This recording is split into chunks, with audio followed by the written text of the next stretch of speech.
Hey everybody, it's Bob Trade Genius. Got my good friend Phil here. Well. Inflation is not under control. Let us explain and its implications. Stay tuned.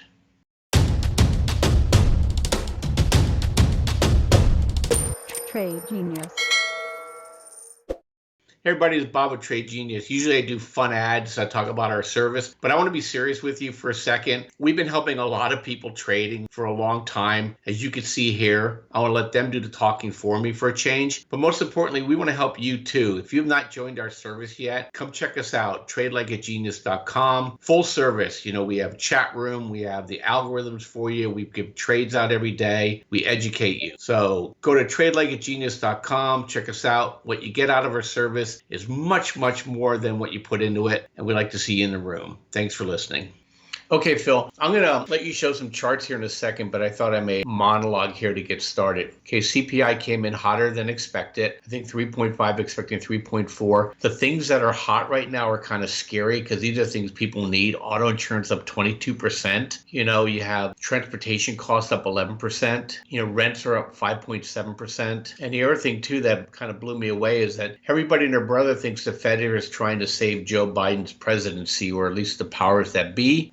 I know Janet Yellen's been trying to save the banks here because economic activity has been faltering. But I think Jerome Powell would have to create a new level of fiction if he could justify lowering interest rates in an accelerating inflation environment. And the market did not like it, Phil. You want to kind of show people the live chart? Yeah, let's dive into that. So it's really important to kind of understand the context of what's going on. If you're just zoomed in on like today's chart, you're probably thinking the world is ending. But in reality, what's going on is look at the context of this trend, right? We have a lot of green weekly bars. This is a weekly chart, so each bar represents 1 week of trading. And look at how many green weekly bars, and you'll notice there's not a lot of volatility up and down, unlike what we saw in 2022, right? It's just been this really tight trend higher, high and tight, we like to call it. So now we've gotten a couple week pullback here. This line here is the weekly 9 EMA. We've talked about that before. And the reason why we like that is because quite often when you are in these tight trends, you're either going to stay above it consistently or you're going to get periodically a dip under it. Those are the times in these trends where you really take advantage of the dip buy. And you can really see that when we go back and we look at when the post-COVID action happened and we had large amounts of quantitative easing. And when you are getting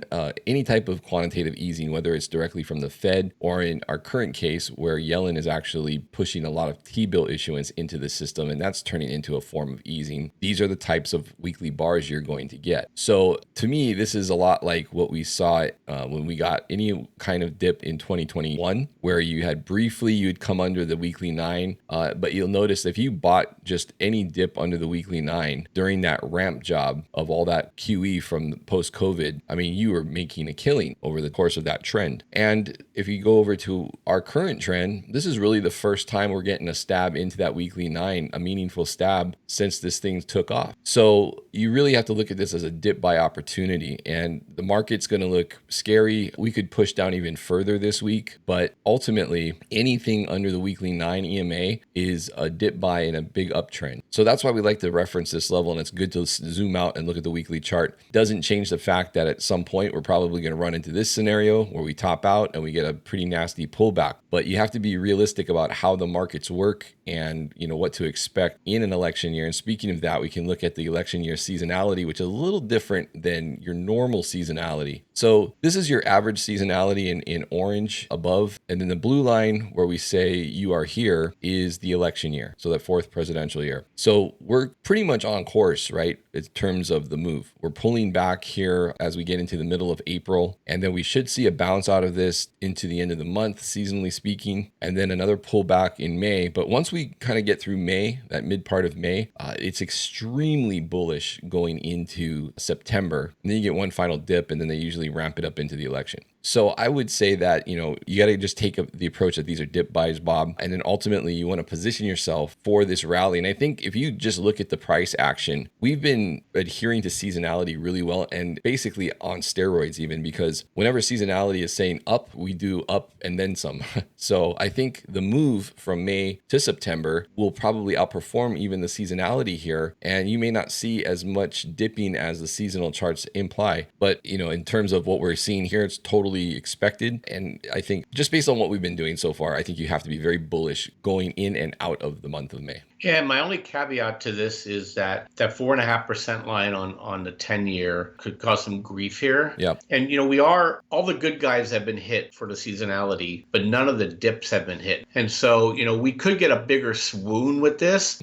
And then rocket back out of here. It's just that, the market has been on fire. Either they know next year is going to be crap and they're trying to run it up as hard as they can, or that there's so much money in the system right now, it just doesn't matter until companies start to really falter with higher input costs. So, what's really interesting to me, Phil, on this is kind of wild, is that Janet Yellen's over in China and telling the Chinese to stop producing so much, which would give the deflation that they want. So I don't know. These guys just talk out of all sides of their mouths here. And, the only thing that we really can do is that if interest rates are up today, interest rates pop. Guess what else went up today, Phil? Energy.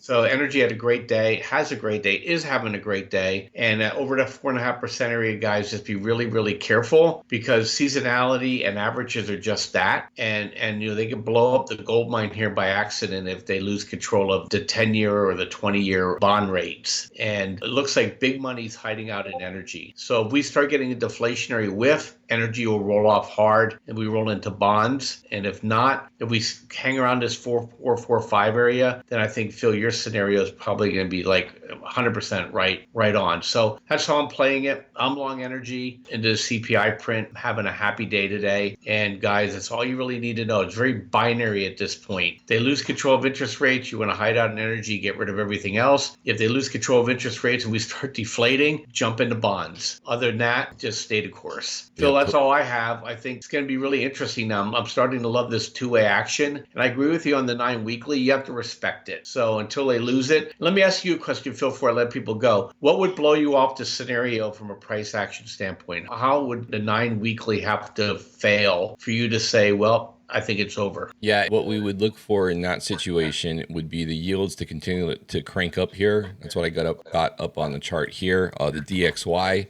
I would also say that if we start cracking back above 106, then I think we have a different situation going on. In terms of the chart on the weekly 9, if the daily 9 EMA crosses over the weekly 9 EMA on the S&P 500 or the ES chart, that to me is also a signal for potentially the top is in. Not 100%, but you definitely have to look at it, give that a long look, because so we're not there yet. And like I said, my expectation would be this is maybe you see one bar dip under it, maybe a second bar, and that's it. So if we start seeing more than that, and that daily 9 EMA starts to cross under that weekly 9 EMA, then that would be something that I would say, hey, maybe we're topping out early. Maybe this idea of going up into the election is going to get invalidated. You have to be open to that stuff, right? That's what I'm looking for. A lot of guys are thinking this is just tax liquidity issues too. So a lot of cross-current guys. So we'll keep you informed on this stuff as things pop. We'll interrupt our broadcast to show you some live stuff and just keep you as close to this as we possibly can. Fun time. This is when you make a lot of money. Market starts getting volatile. Thanks for listening.